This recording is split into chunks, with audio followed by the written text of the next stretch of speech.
Assalamualaikum warahmatullahi wabarakatuh. Saya sedang bersama dengan senior saya, kakak kelas saya di Mesir, Al-Mukarram, Ustadz Dr. Damanhur Abbas. Nikmati kajian-kajian tausiah beliau yang bergizi, berkualitas di channel Ustadz Damanhur Abbas. Jangan lupa tonton, subscribe, like, share, and comment. Assalamualaikum warahmatullahi wabarakatuh.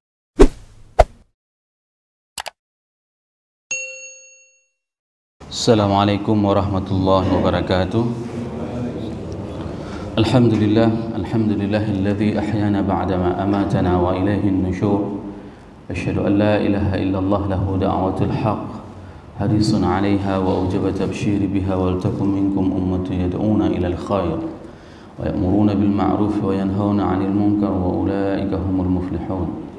Wa asyhadu anna Muhammadan 'abduhu wa rasuluhu ballagha ar-risalah وأدى الأمانة ونصح الأمة وكشف الغمة حتى أتانا اليقين ليلها كنهارها لا يزيغ عنها إلا هالك. اللهم صل وسلم وبارك وأنعم على حبيبنا وشفيعنا وزخرنا ومولانا محمد وعلى أزواجه أمهات المؤمنين وذرياته وآل بيته وأصحابه أجمعين. اللهم صل على روح سيدنا محمد في الأرواح وعلى جسده في الأجساد وعلى قبره في القبور وعلى آله وأصحابه أجمعين. أما بعد رب اشرح لي صدري ويسر لي أمري واحلل عقدة من لساني يفقهوا قولي. Para asatiz yang saya muliakan, ayah bunda yang saya cintai, dan bapak ibu jemaah salat subuh yang dirahmati Allah, marilah senantiasa kita panjatkan puji dan syukur kita kepada Allah yang telah memuliakan kita di subuh yang berbahagia ini. Allah telah memberikan kesempatan kepada kita untuk bertemu dengannya, karena banyak di antara saudara-saudara kita nikmat tersebut tidak mereka miliki. Kendati mereka mempunyai kesehatan, akan tetapi tidak bisa melangkahkan kakinya untuk bertemu dengan Allah di tempat yang penuh dengan keberkahan ini. Ini merupakan salah satu nikmat yang masih Allah berikan kepada kita, dimuliakannya kita untuk bertemu dengannya. Maka senantiasalah mensyukuri terhadap nikmat yang Allah berikan kepada kita, sehingga kita akan menjadi hamba yang bersyukur. Selawat dan salam mari sama-sama kita panjatkan kepada junjungan kita Nabi besar Muhammad SAW, yang telah mengajarkan kepada kita segala aspek tatanan kehidupan ini, sehingga kita tahu apa yang harus kita lakukan pada subuh yang berbahagia ini. Kendati kita bisa pulang ke rumah untuk melanjutkan aktivitas di rumah, namun karena Rasul mengatakan majelis ilmu merupakan salah satu majelis yang berada di dalam taman syurga, Rawdatun min Riyadil Jannah, maka kita memilih untuk berdiam diri sembari beriktikaf di rumah Allah ini. Semoga jamaah yang berhadir pada subuh yang berbahagia ini merupakan di antara umat Nabi Muhammad sallallahu alaihi wasallam yang akan diberikan syafaat oleh baginda Rasulullah sallallahu alaihi wasallam, dan akan disuguhkan air dari telaga Kautsar dari tangan mulia tersebut. Allahumma amin. Bapak Ibu jemaah salat subuh yang dirahmati Allah, pada pertemuan sebelumnya kita telah membahas ayat 20 dari surat Al-Fajr, di mana Allah berfirman, wa tuhibbunal mala hubban jamma. Ada orang yang mencintai harta tersebut dengan kecintaan yang sangat amat, dengan kegilaan yang sangat luar biasa. Bahkan kita sudah menjelaskan bahwasanya orang mencintai harta itu sampai melupakan orang yang mencari harta tersebut. Berapa banyak di antara orang tua pada saat mereka mengumpulkan hartanya, namun pada saat dia meninggal, anaknya tidak mengingat lagi terhadap jasa-jasa orang tuanya.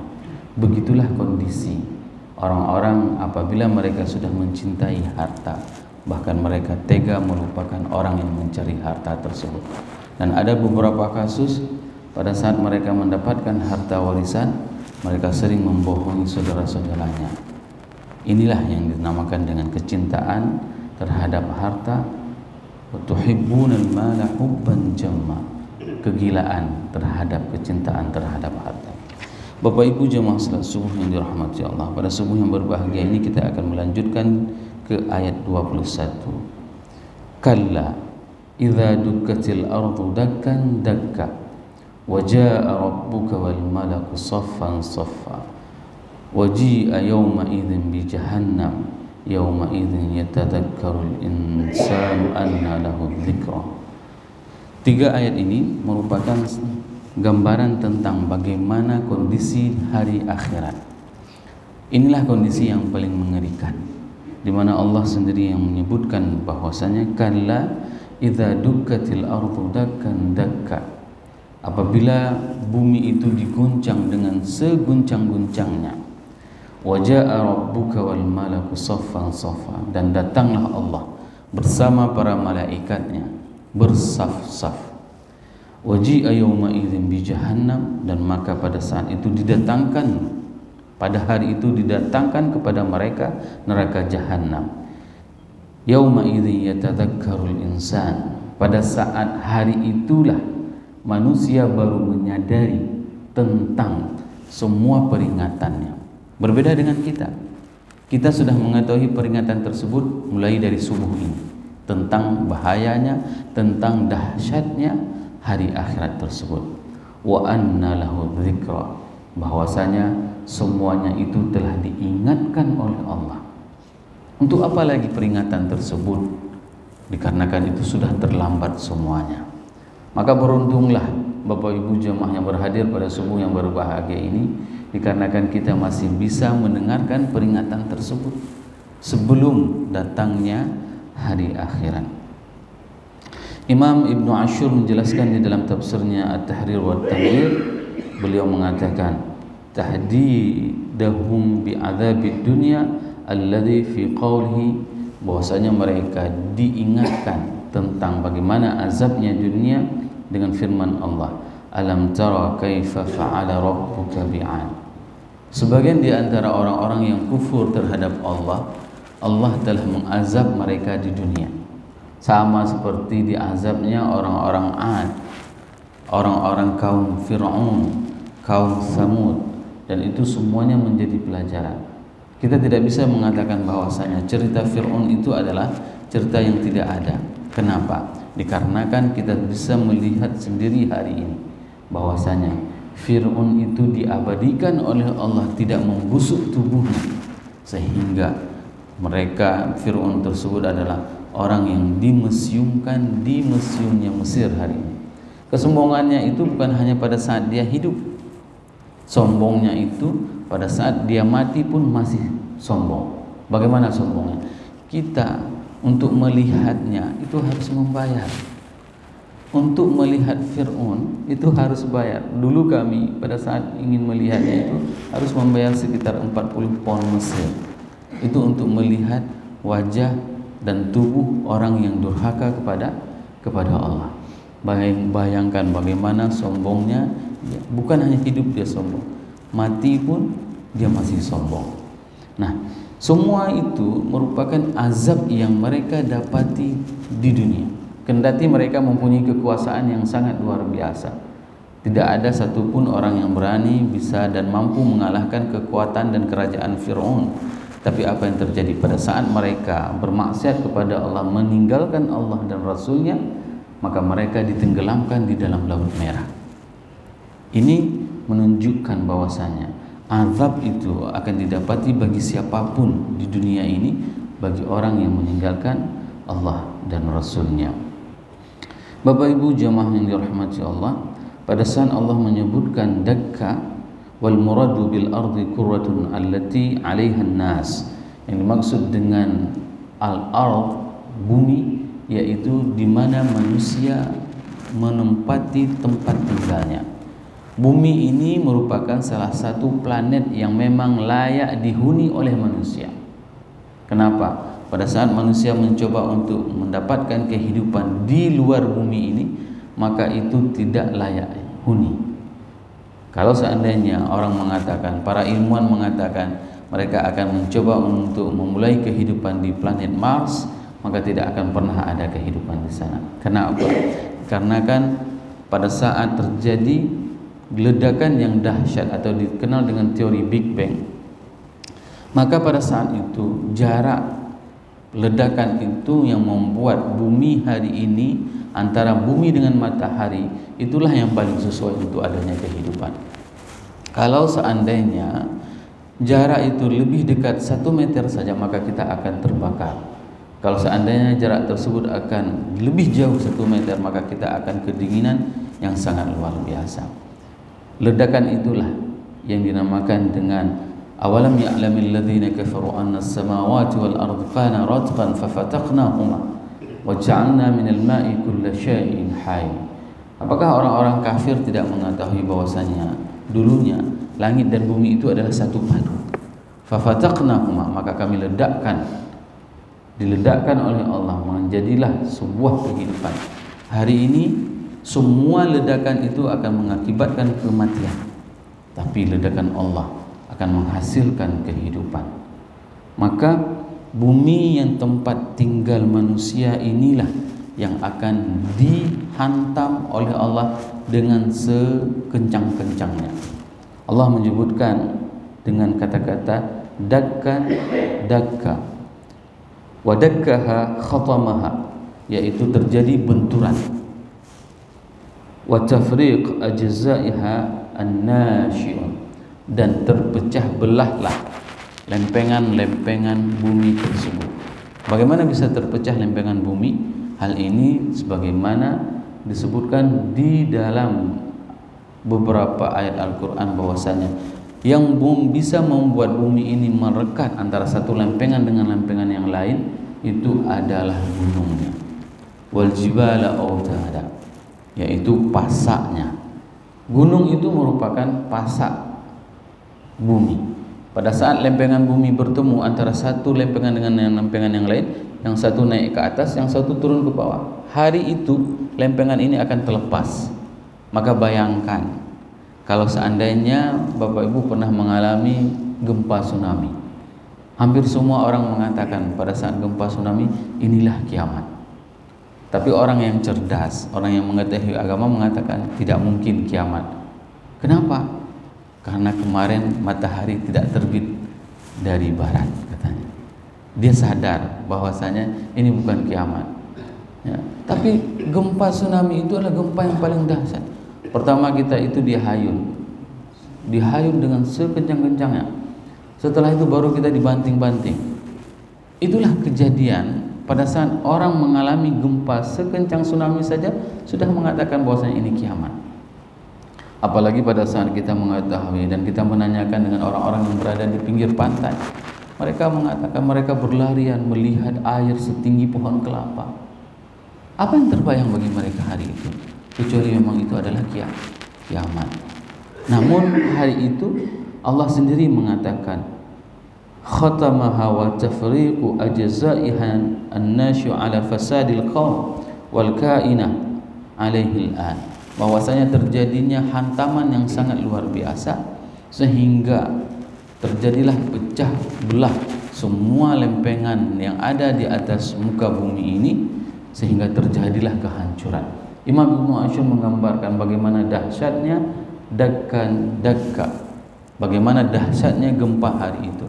Bahkan di dalam beberapa ayat dijelaskan bahwasanya seorang ibu yang sedang hamil itu bisa jatuh kandungannya.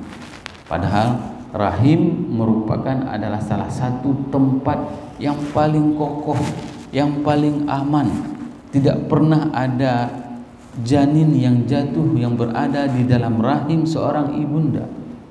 Namun hari itu bayangkan, saking dahsyatnya goncangan itu, seorang ibu bisa jatuh rahimnya dari kandungannya. Ini merupakan sebuah gambaran kedahsyatan yang sangat luar biasa. Maka kita meminta kepada Allah agar kita tidak hidup di hari itu. Kalau seandainya kita hidup di hari itu, maka kita adalah orang-orang yang murka, orang-orang yang sangat luar biasa kesialannya. Seorang mukmin mereka akan diwafatkan, akan dimatikan oleh Allah sebelum kejadian hari ini, karena ini merupakan azab bagi orang-orang yang hidup, karena mereka bisa menyaksikan sendiri secara langsung bagaimana dahsyatnya kejadian hari akhirat tersebut. Di dalam para ilmuwan mengkaji bahwasanya kiamat itu akan terjadi dengan terjadinya hantaman dari seluruh luar angkasa. Semua benda-benda dari luar angkasa itu akan mendatangi bumi.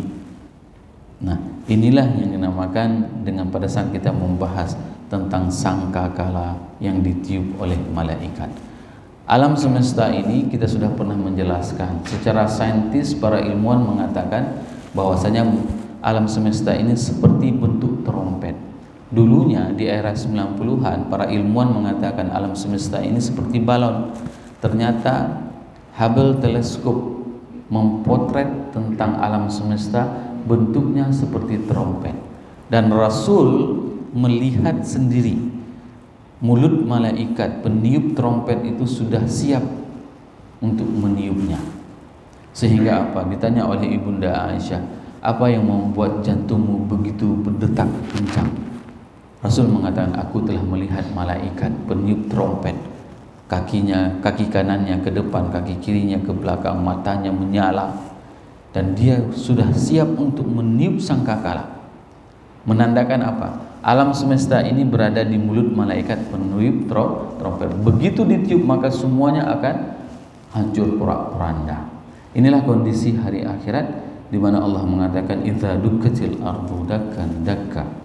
Nah, bagaimana prosesnya setelah terjadi kehancuran seperti itu? Allah menjelaskan, wa jaa rabbuka wal malaku saffan saffa.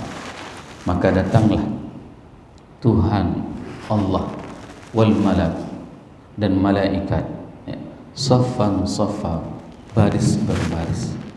Ada hal yang menarik Bapak Ibu jemaah yang dirahmati Allah, pada saat Allah menjelaskan kepada kita bahwasanya